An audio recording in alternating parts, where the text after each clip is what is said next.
नमस्कार मित्रांनो, Shri academy of सायन्सच्या ऑनलाईन व्हिडिओ लेक्चरमध्ये आपलं सहर्ष स्वागत आहे.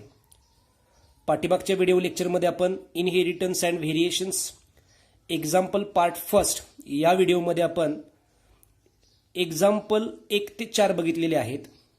या व्हिडिओमध्ये आपण तिथून पुढचे जे एक्झाम्पल्स आहेत ते पाहणार आहोत. आता एक्झाम्पल नंबर 5 काय म्हटलंय बघा.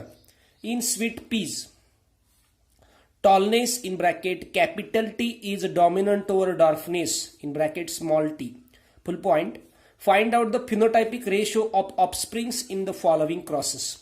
त्याच्यामध्ये पहिला क्रॉस जो दिलेला आहे capital T is crossed with small T. Second capital T is crossed with small T. Third capital T is crossed with capital T. And fourth capital T is crossed with capital T. आता ह्या प्रकारचं जे examples आहे हे तुम्हाला एक्झाममध्ये 4 मार्कासाठी विचारलं जाणार आहे मित्रांनो. कारण प्रत्येक क्रॉस हा तुम्हाला 1-1 मार्काला विचारला जातो. आता ह्या एक्झाम्पलमध्ये तुम्ही जर बघितलं तर पॅरेंटचे आपल्याला जिनोटाइप्स दिलेले आहेत. म्हणजे एक्झाम्पलमध्ये पॅरेंटचे जिनोटाइप्स आपल्याला दिलेले आहेत.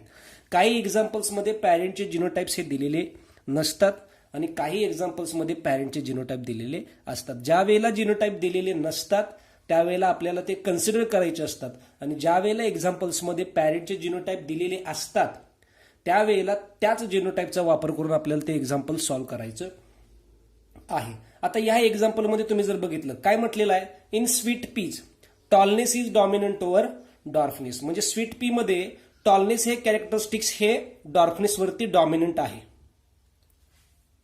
म्हणून आपण गिवन मध्ये लिहून घेतलेला आहे tallness is dominant over dwarfness. Tallness is represented by capital T and dwarfness is represented by small t. मग पहिला क्रॉस बघा मित्रांनो. पहिला क्रॉस काय म्हटलेला आहे बघा. First cross capital T is crossed with small T. आता क्रॉस आहे आणि 1 मार्काचं एक्झाम्पल आहे त्यामुळे आपल्याला डायरेक्ट त्याचे गॅमेट्स घ्यायचे आहेत. गॅमेट्स पाडत असताना आपले जे जिनोटाइप्स आहेत जिनोटाइप या ठिकाणी म्हणायचं आहे जिनोटाइप. ते जे जिनोटाइप आहे जिनोटाइप काय दिलेले आहेत बघा पॅरेंटचे capital T is crossed with small T. आता हे जे जिनोटाइप आहेत कॅपिटल टीचे गॅमेट्स काय पडणार कॅपिटल टी. स्मॉल टीचे स्मॉल टी. ऑन क्रॉसिंग ह्या दोघांचा जर क्रॉस केला तर काय बघायला मिळणार. हा जर आपण मेल पकडला आणि हा जर फिमेल पकडला तर कॅपिटल टी स्मॉल टी म्हणजे चेकर बोर्डच्या मदतीनं जी प्रोजेनी तयार होणार आहे ती काय असणार आहे capital T small T. Capital T small T ही काय आली हायब्रिड टॉल. त्यामुळे रिझल्ट काय येणार आहे ऑल वेअर टॉल प्लांट्स. आता ते 2 पॅरेंटच्या क्रॉसमधून तयार झालेले आहेत त्यामुळे ते कसे असणार आहेत हायब्रिड असणार आहेत. सेकंड क्रॉस काय दिलाय बघा. Second capital T is crossed with small t. हा जो दुसरा क्रॉस आहे त्याचे आपण पुन्हा जिनोटाइप घेणार आहे. जिनोटाइप मध्ये काय म्हटलेलं आहे capital T is crossed with small T. Okay. आता हा जर बघितला तर टेस्ट क्रॉस सारखा आहे. म्हणजे F1 generation is back crossed with its recessive parent. तुम्हाला माहिती आहे रेशो काय यायला पाहिजे 1:1. म्हणजे नीटच्या एक्झाममध्ये या प्रकारचं तर तुम्हाला जर एक्झाम्पल दिलेलं असेल तर विदिन अ फ्रॅक्शन तुम्हाला लगेच रेशो काढता यायला पाहिजे 1:1. त्यावेळेला तुम्ही ते सॉल्व्ह करत बसायचं नाही. मग तो मोनोहायब्रिड क्रॉस असेल तर 1:1 येणार आहे. डायहायब्रिड क्रॉस असेल तर 1:1 येणार आहे. या पद्धतीनं आहे. मग बघा capital T is crossed with small T. Gametes पडा capital T small T. Heterozygous condition आहे त्यामुळे 2 गॅमेट्स पडणार. होमोझायगस कंडिशन आहे त्यामुळे 1 गॅमेट पडणार. ऑन क्रॉसिंग आता या बाजूचा आपण मेल पकडलेला आहे इकडचा फिमेल पकडलेला आहे.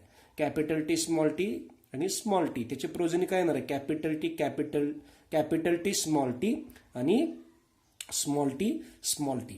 सो रिझल्ट काय येणार आहे 1 tall and 1 dwarf. So phenotypic ratio is 1:1 या पद्धतीने.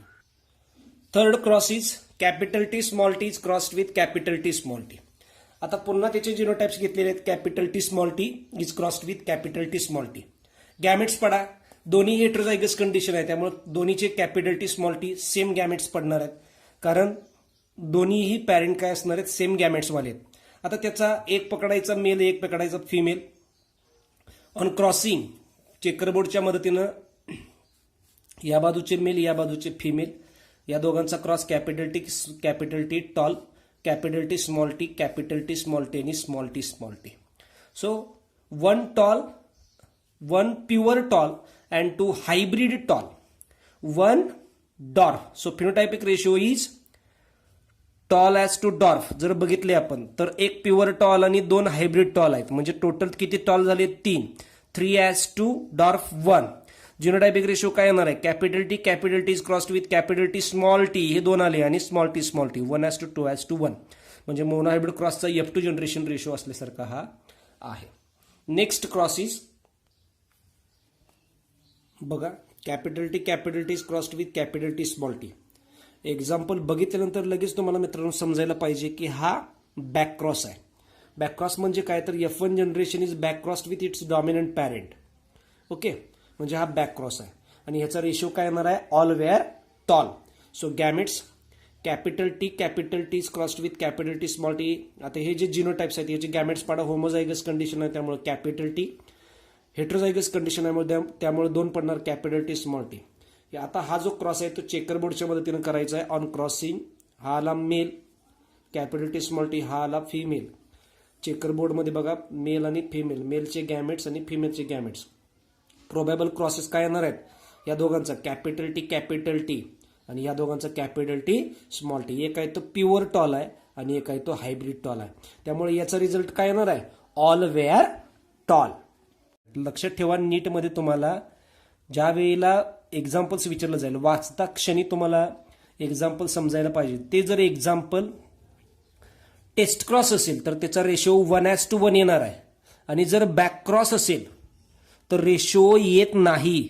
जेवढे सगळे कॅरेक्टरिस्टिक्स असतील ते इथं डॉमिनंट आहेत. इथं क्रॉस तुम्ही जर बघितला सगळे टॉल आहेत. सगळे टॉल असल्यामुळं सगळे हे डॉमिनंट पॅरेंटचे कॅरेक्टरिस्टिक्स आहेत, त्यामुळे रेशो येत नाही. आणि जर रेशो आला तर तो मात्र प्युअर आणि हायब्रिड टॉलमध्ये येणार आहे. मग हा रेशो इथं कन्सिडर करायचा नाही. या पद्धतीने हे 5 नंबरचं एक्झाम्पल आहे. The next example is example number 6. काय दिले बघा? A heterozygous tall plant of P is crossed with dwarf plant of P. Calculate the phenotypic ratio of progeny. 3 मार्कासाठी एक्झाम्पल तुम्हाला विचारलं जातं. काय म्हटलं बघा? Heterozygous tall. हेटेरोझायगस टॉल आहे त्यामुळे काय आपण पकडणार आहे त्याचे genotype? Capital T small T. त्याचा क्रॉस कोणाबरोबर? डॉर्फ प्लांट बरोबर. त्यामुळे काय येणार आहे त्याचे जिनोटाइप? Small T. त्याचा आपल्याला फिनोटायपिक रेशो कॅल्क्युलेट करायचा आहे. मग गिवन मध्ये दिलेलं लिहून घ्यायचं. Heterozygous tall plant capital T small T आणि dwarf P plant small T. Okay, so given दिल्यानंतर तुम्हाला अर्धा मार्क मिळणार आहे. Parent female is crossed with male. Phenotype heterozygous tall plant is crossed with dwarf plant. Genotype पकडायचे heterozygous tall प्लांटचे capital T small T is crossed with dwarf P प्लांटचे small T. त्याचे gametes पाडा. Heterozygous condition आहे त्यामुळे 2 येणार आहे capital T small T. इथं होमोझायगस कंडिशन आहे त्यामुळे 1 येणार आहे. आता आपल्याला काय मिळालेलं आहे? तर गॅमेट्स मिळालेले आहेत. आता ह्याचे आपल्याला डायरेक्ट फिनोटायपिक रेशो कॅल्क्युलेट करायचे आहेत. मग काय म्हणायचं? For getting phenotypic ratio of progeny. इथं म्हटलेलं नाही फॉर गेटिंग F2 जनरेशन.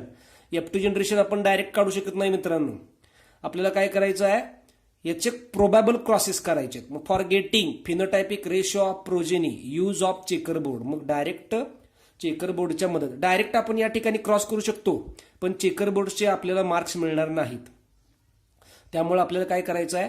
तर चेकर बोर्डचा वापर करायचा. म्हणून for getting phenotypic ratio of progeny use of checker board. या ठिकाणी याला आपण म्हटलेलं आहे फिमेल, याला म्हटलेलं आहे मेल.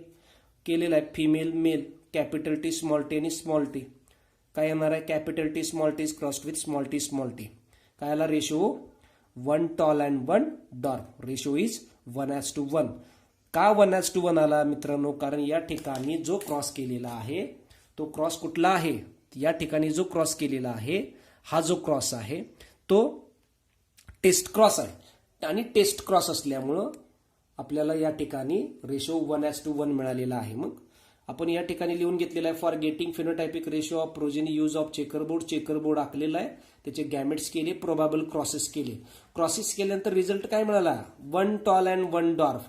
So ratio is 1:1. कधी येणार आहे? ज्या वेळेला तो टेस्ट क्रॉस असेल त्यावेळेला. ओके, म्हणून रिझल्ट लिहून घ्यायचं आहे 1 tall and 1 dwarf. So phenotypic ratio of progeny is 1:1. ज्या वेळेला तुम्हाला 3 मार्काला हे एक्झाम्पल विचारलं जाणार आहे त्यावेळेला गिव्हनला हाफ मार्क, त्याच्यानंतर तुम्ही फिनोटाईप लिहिता त्याला half mark, genotypic half mark, तिथं 1.5 झाले, गॅमेट्स पाडले त्याला हाफ मार्क, तिथं 2 झाले, त्याच्यानंतर चेकर बोर्डला हाफ मार्क 2.5 आणि रिझल्टला हाफ मार्क, असे 3 मार्काचं हे एक्झाम्पल आहे. The next example is example number 7. काय दिले बघा, a heterozygous tall P plant is crossed with homozygous tall pea plant. Calculate the phenotypic ratio of the progeny. Example number 6 सारखं same to same 7 आहे, फक्त इथं जो शब्द आहे तो बदललेला आहे. इथं काय म्हटलंय, होमोझायगस टॉल प्लांट. तिकडं जे आहे तिकडं काय केलं होतं आपल्याला, हेटेरोझायगस टॉल प्लांटचा क्रॉस डॉर्फ प्लांट बरोबर दिलाय. म्हणजे तिकडं काय होतं मित्रांनो, टेस्ट क्रॉस होता. आता इकडे काय म्हटलेलं आहे, heterozygous tall plant is crossed with homozygous tall plant. म्हणजे इथं F1 जनरेशन त्याचं डॉमिनंट पॅरेंट बरोबर केलेलं आहे. तुम्हाला माहित आहे हा काय आला, बॅक क्रॉस आला आणि रेशो येत नाही. मग बघा, heterozygous tall P plant is crossed with homozygous dwarf P plant. Calculate the phenotypic ratio of progeny. बघा, given heterozygous tall plant capital T small T, homozygous tall plant capital T. Okay, parent female is crossed with male. Phenotype heterozygous tall plant is crossed with homozygous tall plant. Genotype त्याचे काय आले, capital T small T is crossed with capital T. आता पहिल्या gametes, फिमेलचे जे gamete आहेत capital T small T, ती heterozygous condition असल्यामुळे त्याचे 2 गॅमेट्स पडणार आहेत. म्हणजे कुठले गॅमेट पडणार, capital T small T cross, capital T small टीचे gametes capital T small T, homozygous condition आहे त्यामुळे एक gamete capital T. On crossing या दोघांचा क्रॉस करायचा आहे, मेल आणि फिमेल लिहून घेतल्यानंतर कॅपिटल टी स्मॉल टी आणि कॅपिटल टी काय येणार आहे, कॅपिटल टी आणि capital T small T. So capital T small t. हा आला प्युअर टॉल आणि हा आला हायब्रिड टॉल. त्यामुळे रिझल्टमध्ये काय लिहायचं, या ठिकाणी रिझल्ट लिहिताना चुकलेला आहे. आपल्याला काय लिहायचं आहे, all were tall plant. Okay, all were tall plant. मग इथं म्हटलेलं आहे बघा, 1 टॉल अँड 1 हायब्रिड टॉल. त्यामुळे रेशो हा येणार नाही. या ठिकाणी काय येणार आहे, ऑल वेअर टॉल प्लांट, कारण हा काय आहे, बॅक क्रॉस आहे मित्रांनो. Okay, next example is example number 8. काय दिले बघा, a cross between 2 tall P plant gives rise to tall and dwarf plant in the ratio of 3:1. Determine the genotype of the parent. मग काही वेळेला examples मध्ये तुम्हाला पॅरेंट दिले जातात, त्याचं तुम्हाला फिनोटायपिक रेशो विचारला जातो. काही वेळेला तुम्हाला फिनोटायपिक रेशो विचारला जातो आणि त्याचे पॅरेंट्स काढा असं म्हटलं जातं. आता जर रेशो मित्रांनो टॉल अँड डॉर्फ या प्लांटचा रेशो 3:1 जर येत असेल तर तुम्हाला माहित आहे की हे जे एक्झाम्पल आहे ते कुठलं येणार आहे, मोनो हायब्रिड क्रॉस. त्यामुळं मात्र सोल्युशनमध्ये एक्सप्लेन करताना हे आपल्याला डिटेल एक्सप्लेन करावं लागणार आहे. त्यामुळे सोल्युशनमध्ये म्हटलेलं आहे बघा, a cross between 2 tall P plant gives rise to tall and dwarf plant in the ratio of 3:1. म्हणजे एक्झाम्पल्स मध्ये जे काय ते लिहून घेतलेलं आहे. आता ते काय येतं ते बघा, this shows that the parent involved in the cross must be heterozygous tall. If the parent involved in the cross are homozygous tall, then their offsprings will be all tall. Therefore, the genotypes of the parent will be heterozygous tall, capital T small t, which is evident from the examples of a cross is given below. मग तुम्हाला माहित आहे, जर parents कोणते घेतले तर 3:1 ratio येणार आहे. मग आता या ठिकाणी काय करायचं आहे, आपल्याला F1, F2, F3 जनरेशन काढत बसायचं नाही. डायरेक्ट आपल्याला या ठिकाणी काय करायचं आहे, F2 जनरेशन्स म्हणजे मोनोहायब्रिड क्रॉसची F2 जनरेशन सारखं आपल्याला या ठिकाणी सोडवायचं आहे. त्यामुळं पॅरेंट घेत असताना जर होमोझायगस घेतले, for example capital T is crossed with small T, तर F1 जनरेशन मध्ये त्याचे जे ऑफस्प्रिंग तयार होणार आहेत ते सगळे टॉल तयार होणार आहेत. तिथं रेशो येणार नाही. मग आपल्याला काय करायचं आहे, या ठिकाणी प्युअर घेऊन चालतील का, नाही. आपल्याला या ठिकाणी हेटेरोझायगस पॅरेंट घ्यायचे आहेत. म्हणजे दोन्ही जरी हेटेरोझायगस टॉल घेतले तरच आपल्याला हे एक्झाम्पल मधला जो रेशो आहे तो 3:1 येणार आहे. म्हणून तेच जे मी आता सांगितलेलं आहे ते तुम्हाला सोल्युशन मध्ये एक्सप्लेन केलेलं आहे. मग काय बघा, the cross between two tall P plant gives rise to tall and dwarf plant in the ratio of 3:1. आता हे एक्झाम्पल मध्ये दिलेलं आहे. त्याचं एक्सप्लेनेशन काय द्यायचंय बघा, आता सांगतो तुम्हाला. This shows that the parent involved in the cross must be heterozygous tall. आता याच्यावरनं आपल्याला काय समजतं किंवा हे काय दाखवतं, तर जे ह्याच्यामधले पॅरेंट आहेत, या क्रॉसमध्ये इन्व्हॉल्ड असलेले पॅरेंट आहेत, ते प्युअर टॉल नाहीत मित्रांनो, ते हेटेरोझायगस टॉल आहेत. ते जर हेटेरोझायगस टॉल असतील तरच 3:1 येणार आहे. If the parent involved in the cross are homozygous tall then the offspring will be all tall. जर या क्रॉसमध्ये असलेले पॅरेंट जर सगळे होमोझायगस टॉल असतील तर सगळे ऑफस्प्रिंग हे आपल्याला टॉल बघायला मिळणार आहेत. Therefore, the genotypes of the parent will be heterozygous tall. त्यामुळे ह्या एक्झाम्पल्स मध्ये आपल्याला जे घ्यायचे पॅरेंट्स आहेत ते कुठले आहेत मित्रांनो, हेटेरोझायगस टॉल आहे. म्हणजे त्याचे जिनोटाइप दिलेले आहे capital T small T, which is evident from the example of a cross given below. त्याचा जो पुरावा आहे तो आपण खालील क्रॉस मध्ये बघणार आहोत. मग पॅरेंट दिलेले आहेत. Parent female is crossed with male, right. त्याचा फिनोटाइप बघा, female is crossed with male, त्याचा phenotype. Heterozygous tall is crossed with heterozygous tall. Genotype बघा, heterozygous tall capital T small T is crossed with capital T small T. Gametes दोन्हीही heterozygous condition असल्यामुळे दोन दोन gamete तयार होणार, capital T small T capital T small T. Selfing केल्यासारखं आहे. On crossing with the help of chequerboard, चेकरबोर्डच्या मदतीनं cross केल्यानंतर आपल्याला काय बघायला मिळणार आहे बघा, capital T small T capital T small T. पहिला प्रोबॅबल क्रॉस कॅपिटल टी, दुसरा कॅपिटल टी स्मॉल टी, तिसरा कॅपिटल टी स्मॉल टी, चौथा स्मॉल टी. हा होणार आहे प्युअर टॉल, हायब्रिड टॉल आणि pure doll. Phenotypic ratio is 3:1. आता याचा रिझल्ट कशा पद्धतीने लिहायचा आहे बघा. Result, the genotype of the parent involved in the cross will be heterozygous tall that is capital T small t. हे रिझल्ट मध्ये यायला पाहिजे. रिझल्ट लिहिल्यानंतर तुम्हाला हाफ मार्क मिळणार आहे. जे राहिलेले बाकीचे एक्झाम्पल्स आहेत मित्रांनो ते पुढच्या व्हिडिओमध्ये आपण बघणार आहोत. जर व्हिडिओ आवडला असेल तर लाईक करा, सबस्क्राईब करा, शेअर करा. धन्यवाद.